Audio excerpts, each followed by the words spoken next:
Hello students, welcome back to Shubham lecturer channel. तो student, इस video का हमारा टॉपिक है फिगर्स ऑफ स्पीच, यानी कि full figure of speech in one video. पूरा फिगर ऑफ स्पीच आपको एक ही वीडियो में पढ़ाया जाएगा, वो भी डेफिनीशन एंड एग्जाम्पल के साथ। जो डेफिनीशन मैं आपको बताऊंगा एकदम सरल तरीके से, और जो एग्जाम्पल्स मैं आपको बताऊंगा वो इजी और इम्पॉर्टेंट एग्जाम्पल्स बताऊंगा। तो देखिए, सबसे पहले हम देखते हैं क्या क्या इस वीडियो में पढ़ेंगे। तो जो फिगर्स ऑफ स्पीच होते हैं उसमें सिमली आता है। फिगर ऑफ स्पीच का हिंदी होता है अलंकार। ठीक है, इसमें फर्स्ट सिमली हम पढ़ेंगे, second metaphor, third personification, fourth hyperbole, fifth है एपोस्ट्रॉफी, सिक्स है ऑक्सीमोरोन और सेवन है ओनोमेटोपोइया। ठीक है, अब इसमें हम क्या क्या पढ़ेंगे पहले समझ लीजिए। इसके डेफिनीशन को पढ़ेंगे। डेफिनीशन मतलब क्या होता है, परिभाषा। ठीक है, और इसके पढ़ेंगे हम एग्जाम्पल्स को। एग्जाम्पल्स मतलब उदाहरण। ठीक है, वो भी हम हिंदी मीनिंग के साथ, यानी कि इन सबको जो है हम हिंदी मीनिंग के साथ पढ़ेंगे, यानी कि उनका हिंदी भी मैं आपको बताऊंगा। ठीक है, तो वीडियो बहुत ही इंटरेस्टेड होने वाला है, वीडियो को लास्ट तक जरूर देखिए। सबसे पहले हम स्टार्ट करते हैं अपने फर्स्ट टॉपिक से, जो कि है सिमली। सिमली क्या होता है? सिमली का डेफिनेशन मैंने लिखा है, देख कर मत डरिएगा, मैं भी बहुत ही इजीली बताऊंगा आसानी से। ठीक है, सिमली को हिंदी में हम कहते हैं उपमा अलंकार। हिंदी में आपने पढ़ा होगा। देखिए, सिमली होता क्या है, डेफिनेशन पहले पढ़ लीजिए। इन ये simile comparison is made between two distinctly different things, especially using like, so and as etc, but they should have at least one common point in common. ठीक है, यानी कि कहा क्या जा रहा है, सिर्फ आप इस लाइन पर ज़्यादा ध्यान दीजिए। ठीक है, देखिए कहा जा रहा है कि सिमिली में जो होता है, ठीक है, उपमा अलंकार या सिमिली में मुख्यतः लाइक, सो और एज आदि शब्दों के प्रयोग से दो भिन्न वस्तुओं की तुलना की जाती है। यानी कि इन सब वर्ड को यूज करके दो भिन्न भिन्न वस्तुओं की आपस में कंपैरिजन यानी कि तुलना की जाती है। ठीक है, और परंतु उनके मध्य कम से कम एक गुण समान होना चाहिए। सिंपली अगर हम समझें तो सिमिली में लाइक, सो एंड एज का यूज करके हम क्या करते हैं, एक वस्तु की दूसरे वस्तु से तुलना करते हैं। ठीक है, समझिए एग्जाम्पल के साथ, अभी सब कुछ समझ में आ जाएगा। तो हम देखते हैं एग्जाम्पल।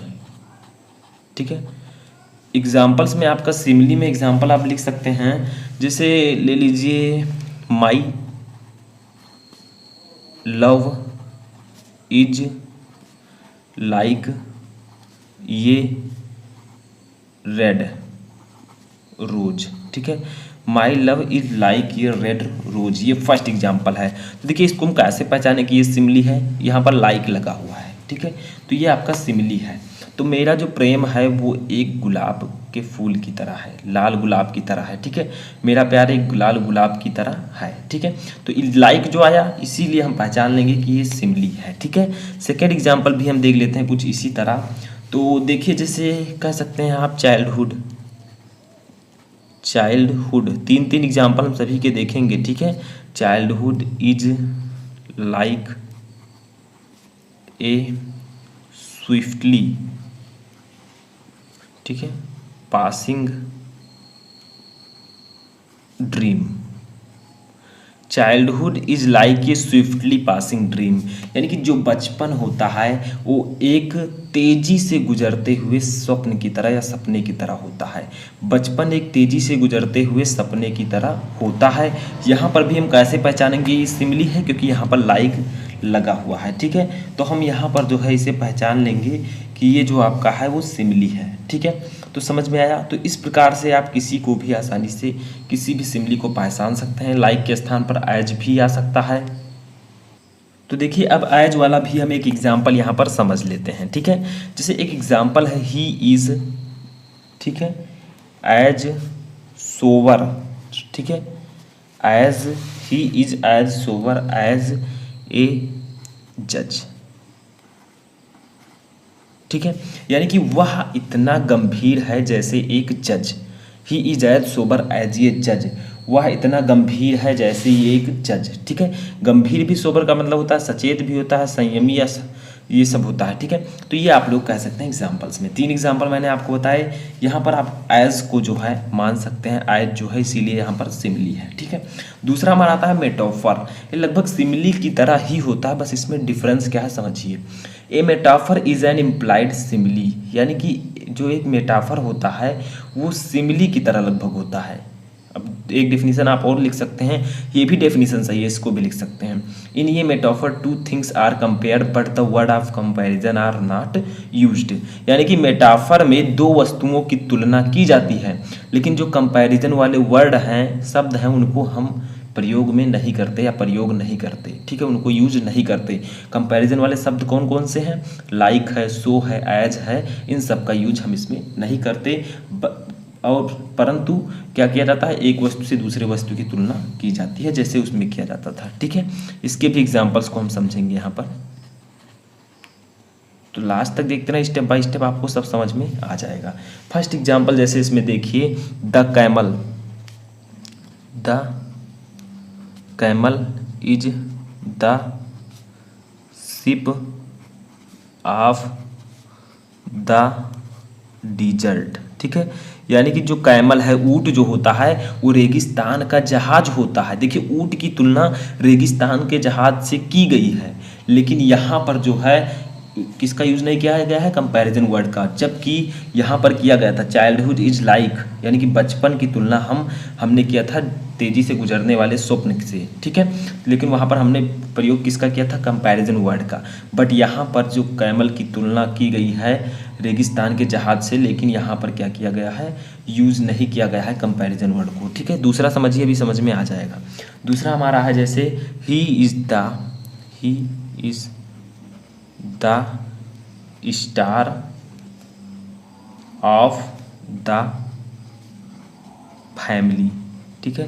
यानी कि he is the star of the family, वह परिवार का सितारा है, वह अपने परिवार का सितारा है।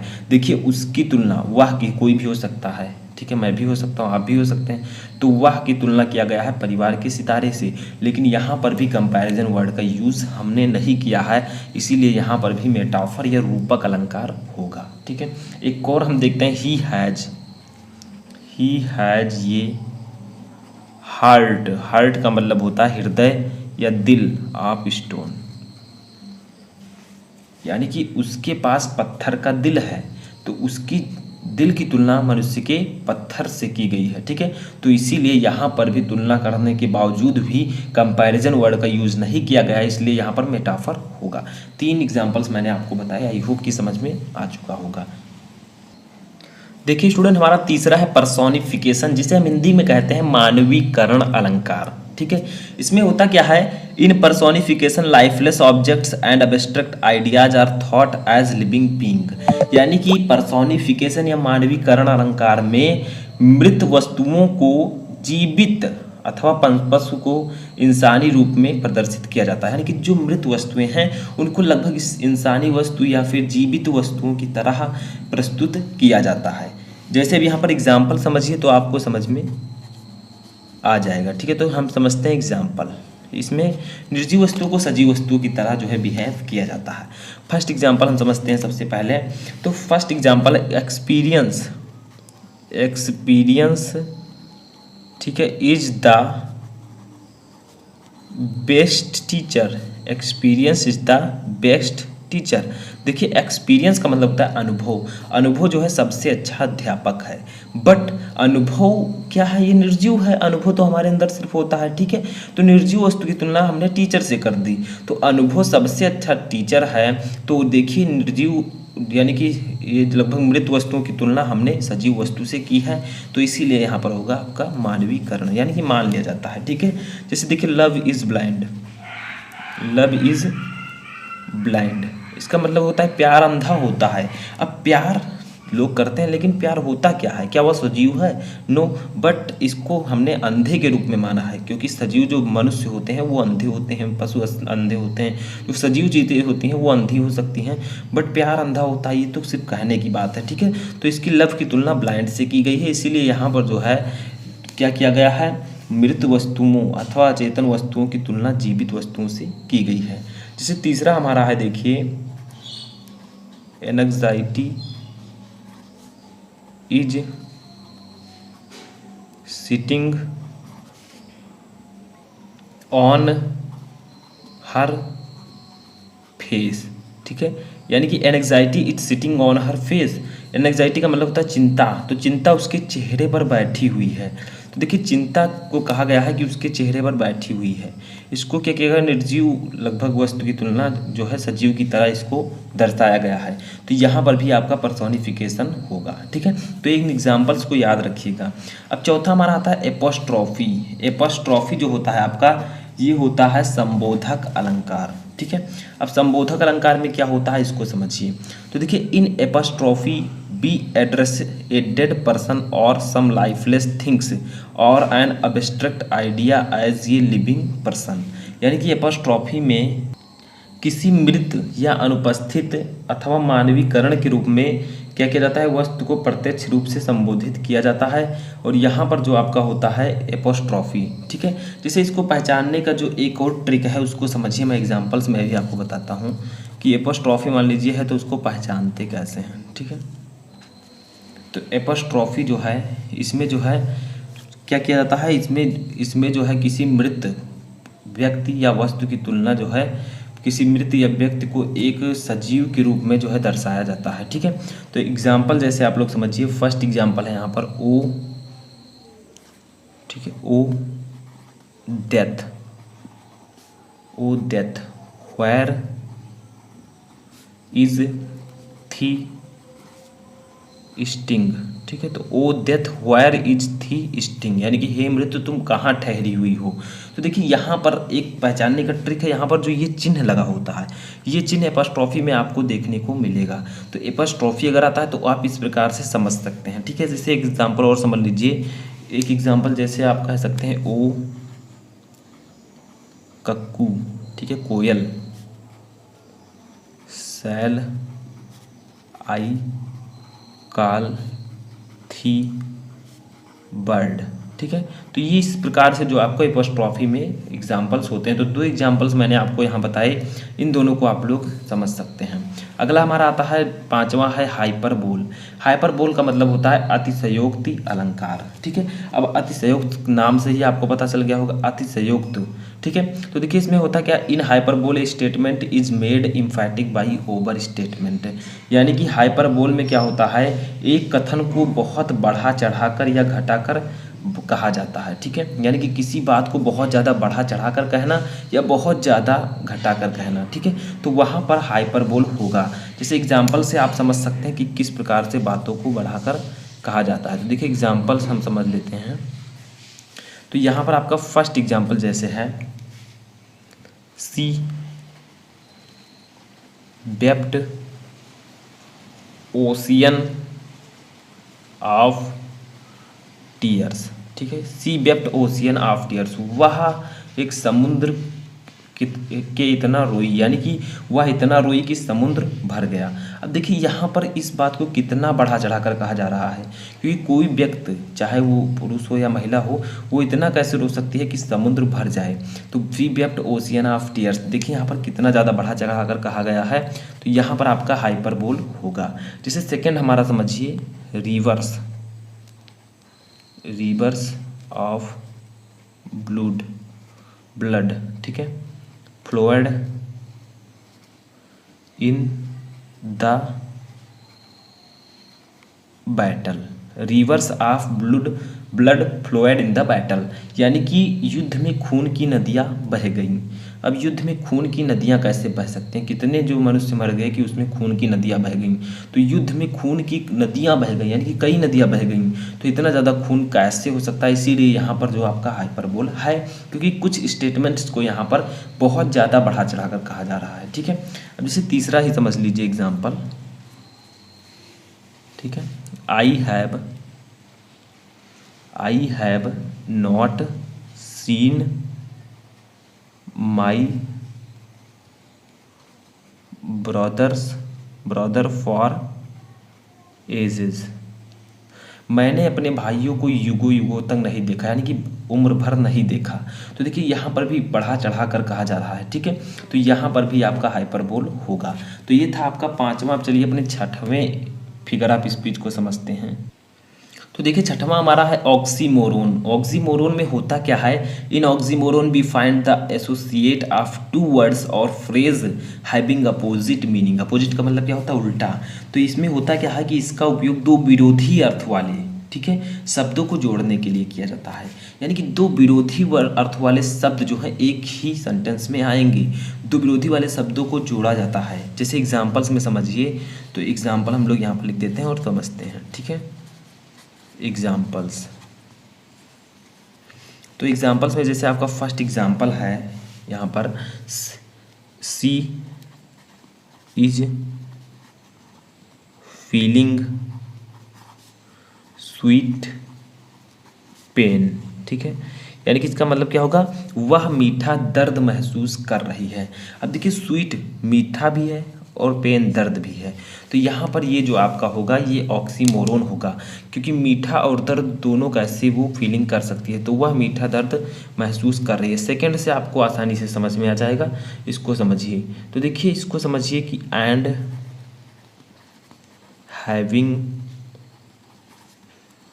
नथिंग ही हैथ ऑल, ठीक है। यानी कि and having nothing he hath all, कुछ ना होते हुए भी उसके पास सब कुछ है। अब देखिए यहाँ पर क्या कहा जा रहा है कि कुछ भी नहीं है और सब कुछ भी है, तो एक दूसरे के विरोधी अर्थ रखने वाले को यहाँ पर हम जोड़ते हैं।